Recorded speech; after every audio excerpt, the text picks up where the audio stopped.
தற்போது அரசு தரப்பு வழக்கறிஞர் செய்தியாளர்களை சந்தித்து வருகிறார். நேரடி காட்சிகளை பார்க்கலாம். கடுமையான வாதங்கள் வைக்கப்பட்டுள்ளது. இது ஒரு அரிதான வழக்கு.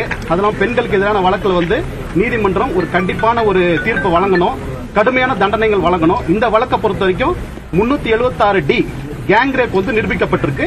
அதெல்லாம் 376 2N மீண்டும் மீண்டும் பாலியல் குற்றத்துக்கு உட்படுத்துவது, இந்த இரண்டு முக்கியமான ஒரு மேஜர் அஃபென்ஸ்ல கன்விக்ஷன் பண்ணிருக்காங்க. அதனால அதோட உயர்ந்தபட்ச தண்டனை பாத்தீங்கன்னா சாகும் வரை ஆயுள் தண்டனை.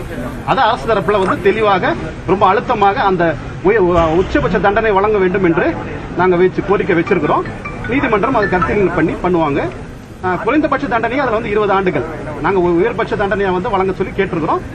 12 மணிக்கு தண்டனை விவரங்கள் வழங்கப்படும். மேலும் எங்களோட வாதத்தில் பாதிக்கப்பட்ட பெண்களுக்கு நஷ்டீடு வழங்க வேண்டும். இந்த பாலியல் குற்றச்சாட்டு வழக்கில் அது ஒரு முக்கியமான ஒரு அம்சம் என்பதால் அதையும் உச்சநீதிமன்றம் உத்தரவின் அடிப்படையில் அதையும் நாங்க முன் வச்சிருக்கோம். உச்சநீதிமன்ற உத்தரவின் மேற்கோள் காட்டி உத்தரவு வச்சிருக்கிறோம். நாங்க நீதிமன்றம் பரிசீலனை பண்ணி 12 மணிக்கு உத்தரவு வழங்கப்பட்ட தண்டனை விவரங்கள் வழங்கப்பட்டதா சொல்லியிருக்காங்க. தண்டனை வழங்கினதுக்கு அப்புறம் நான் உங்களை சந்திக்கிறேன். இப்போ இந்த வழக்கை பொறுத்த வரைக்கும் டிஃபென்ஸ் பொறுத்த வரைக்கும் அவங்க எல்லாருமே இளம் வயதினர், திருமணம் ஆகாதவர்கள், வயதான பெற்றோர்கள் இருக்காங்க. அதனால அவங்க குடும்பத்துக்கு அவங்க ஒரே மகன் ஒரே மகள் அப்படின்ற ஒரு கேட்டகரியில வச்சு அவங்க லீனியன்சி கேட்கறாங்க. அது தவிர வேற சிறப்பான இது அம்சங்கள் எதுவும் அவங்க வைக்கல. இது இயல்பா எல்லா குற்றவாளிகளும் வைக்கிறது தான். அதனால இது அரசு தரப்போட கோரிக்கை ஏற்கப்படும் என்று நாங்க நம்புறோம். சார், சிபிஐ ஒரு கடுமையான போராட்டத்துக்கு மத்தியில ரகசியமான விசாரணை மேற்கொண்டது. இது எவ்வளவு சேலஞ்சிங் அந்த கேஸ் ஃபேஸ் பண்ணது, அதை பத்தி சொல்ல முடியும்? இது பாத்தீங்கன்னா முதல்ல பொள்ளாச்சி கிழக்கு காவல் நிலையம் லோக்கல் போலீஸ் இன்வெஸ்டிகேட் பண்றாங்க. அப்புறம் வித்தின் ஒரு 20 நாள்ல சிபிசிஐடிக்கு வழக்கு மாற்றப்படுது. அடுத்து ஒரு 40 நாள்ல சிபிஐக்கு வழக்கு மாற்றப்படுது. ஒரு 2-3 மாத காலத்துக்குள்ள 3 ஏஜென்சி கிட்ட வருது. சிபிஐக்கு வந்ததுக்கு அப்புறம் பாத்தீங்கன்னா எந்த பெண்களும் இதுல புகார் கொடுக்க முன்வராத பட்சத்துல சிபிஐ அந்த மின்னணு சாதனங்கள், அந்த அக்யூஸ்ட் கிட்ட இருந்து கைப்பற்றப்பட்ட எதிரிகளும் கைப்பற்றப்பட்ட அந்த மின்னணு சாதனங்கள் உள்ள வீடியோக்கள் அடிப்படையில் அவங்க புலன் விசாரணை மேற்கொண்டு அதன் அடிப்படையில் பாதிக்கப்பட்ட பெண்களை கண்டறிந்து அதன் அடிப்படையில் தொடர்ந்து விசாரணை அவங்கள கன்வின்ஸ் பண்ணி அவங்களுக்கு சைக்கலாஜிக்கல் கவுன்சிலிங் கொடுத்து அவங்கள ஒரு நம்பிக்கை ஊட்டி பலவிதமான ஒரு இதை கொடுத்து அவங்கள பாதிக்கப்பட்ட பெண்கள் இந்த வழக்கில் சாட்சி சொல்ல வச்சிருக்காங்க. இந்த வழக்கை பொறுத்த வரைக்கும் மொத்தம் 48 சாட்சிகள் விசாரிக்கப்பட்டிருக்கு அரசு தரப்புல. இதுல ஒரு அம்சம் என்னன்னா, ஒரு சாட்சி கூட பிறல் சாட்சி ஆகல. எல்லா பாதிக்கப்பட்ட பெண்களும் பயமின்றி சுதந்திரமாக சாட்சி சொல்லியிருக்கிறாங்க. நம்ம சைடுல அதெல்லாம் ஒரு ஸ்பெஷல் ஃபேக்டரா கன்சிடர் பண்ணக்கூடாது. இதுல gravity, mitigating circumstances, aggravating circumstances, கேஸோட அந்த அஃபென்ஸோட சீரியஸ்னஸ் பாலியல் குற்றச்சாட்டு. இது தொடர்ந்து உச்சநீதிமன்றம் பாலியல் குற்றச்சாட்டுல எந்த விதமான ஒரு லீனியன்சியும் கொடுக்க கூடாது அப்படின்றது உச்சநீதிமன்றமும் உயர்நீதிமன்றங்களும் தொடர்ந்து சொல்லிக்கிட்டே வருது. அந்த உயர்நீதிமன்ற உச்சநீதிமன்ற உத்தரவுகள், அந்த சைட்டேஷன் ஜட்ஜ்மெண்ட்ஸ் நாங்க கோட் பண்ணி நாங்க வாதங்களை வச்சிருக்கோம். இப்ப இதுல ஐபோன் மடிக்கணினில ஒரு மிக முக்கியமான எவிடன்ஸ் தான் எடுக்கப்பட்டதா சொல்லப்படுது. அது எடுத்தது என்ன, அந்த வழக்கு நிரூபிக்க எந்த அளவுக்கு உதவியா இருந்தது? இந்த வழக்கு நிரூபிக்கிறதுக்கு பாத்தீங்கன்னா அந்த மின்னணு சாட்சியங்கள் தான் பெரிய, அது வழக்கு நிரூபிக்கிறதுக்கு மட்டும் இல்ல, பாதிக்கப்பட்ட பெண்களை கண்டறியறதுக்கும் புலன் விசாரணை அதிகாரிகளுக்கு அது ஒரு பெரிய ஒரு சப்போர்ட்டிங்கா இருந்தது.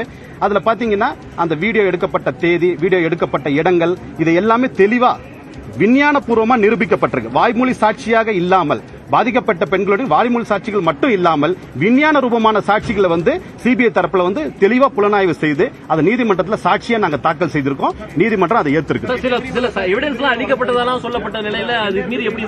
இல்ல, அளிக்கப்பட்ட எவிடன்ஸ் மோஸ்ட்லி ஆர்எஃப்எஸ்எல், கோயம்புத்தூர் ஆர்எஃப்எஸ்எல் மற்றும் டிஎன்எஃப்எஸ்எல் எக்ஸ்பர்ட்ஸ் மூலமா மேக்ஸிமம் வி ஹேவ் ரெட்ரீவ் செய்யப்பட்டிருக்கு. அதன் அடிப்படையில் சில பாதிக்கப்பட்ட பெண்களை அடையாளம் கண்டிருக்கோம். எந்த மாதிரியான விஷயங்கள் அளிக்கப்பட்டு நீங்க ரெட்ரீவ் பண்ணீங்க சார்? அதாவது சில வீடியோக்கள் டோட்டலா டேட்டா அதுல எரஸ் ஆயிருக்குது, அதை ரெட்ரீவ் பண்ணி டெக்னிக்கல் சப்போர்ட் எந்த அளவுக்கு ஹெல்ப் பண்ணுது?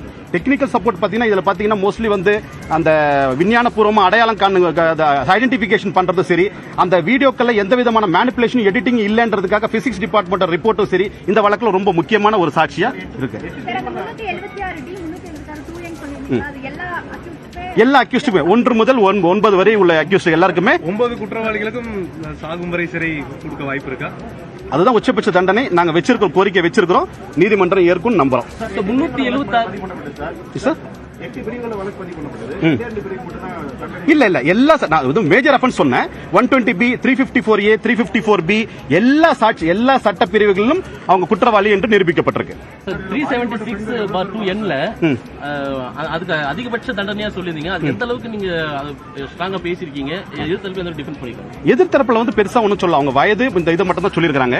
நம்ம வந்து உச்சநீதிமன்றம் உயர்நீதிமன்றம் அந்த உத்தரவுகளை அந்த சைட்டேஷன்ஸ் அடையாளம் காமிச்சு இந்த மாதிரி வழக்குகளும் அது இல்லாம பெண்களுடைய பாதுகாப்பு மற்றும் அவங்களோட ஒரு பிரைவசி, அவங்களோட ஒரு இது, இந்த சொசைட்டியோட ஒரு கால் ஜஸ்டிஸ் எதுவுமே வந்து இந்த மோக்கரி ஆயிடக்கூடாது அப்படின்றதுக்காக இந்த வழக்கை பொறுத்தவரைக்கும் இந்த மாதிரி வழக்குகள் மீண்டும் இந்த தமிழ்நாட்டிலோ இல்ல வேற எங்கேயுமே நடக்கக்கூடாது, இந்த தண்டனை வந்து மற்றவர்கள் ஒரு பாடமாக இருக்கணும் அப்படின்ற ஒரு கடுமையான வாதங்களை நாங்க வச்சிருக்கிறோம். விக்டிம்ஸ் வந்து 8 பேர் விசாரிச்சிருக்கோம். இந்த வழக்குல நாங்க வந்து 8 பேரை விசாரிச்சிருக்கோம். வழக்கு மேற்கோள் காட்டப்பட்ட வழக்கில் இது உண்டா சார் தீர்ப்புக்கு அந்த விவரங்கள் இப்ப நான் தரேன் உங்களுக்கு. இல்ல அதான் வழக்குல நாங்க 8 பேரை விசாரிச்சிருக்கோம் இது வரைக்கும். நான் மீதி விவரங்கள் உங்களுக்கு தண்டனை விவரம் சொல்றேன். அது நம்ம சொல்ல முடியும். நம்ம வழக்குல விசாரிச்ச வரைக்கும் 8 விசாரிச்சிருக்கோம். பாதிக்கப்பட்ட பெண்கள் எவ்வளவு பேர் இருப்பாங்க, எவ்வளவு பேர் எங்களுக்கு வேண்டாம் அப்படின்னு சொல்லி இல்ல அந்த விவரங்கள்ல இந்த வழக்குல விசாரிச்ச 8 பெண்கள் நம்ம சாட்சி சொல்லியிருக்கிறோம். பாதி விவரங்கள் தண்டனை விவரங்கள் உங்களுக்கு 12 மணிக்கு மேல சொல்றேன். சாட்சி எதுவுமே இல்லைன்னு சொன்னீங்க. இது போன்ற வழக்குகள்ல கொஞ்சம் சென்சிட்டிவான ஃபேக்டர்ல சில தயங்குவாங்க. பட் அதையும் கடந்து நீங்க எப்படி சாட்சி? அது சிபிஐயோட ஒரு முயற்சி, ஒரு கடுமையான முயற்சி, இந்த பாதுகாப்பு எல்லாத்தையும் அடிப்படையில தான் இந்த வழக்கு வந்து நடைபெற்றது. நன்றி. நான் வந்து இல்ல நான் வந்து மிச்சம் சொல்றேன்.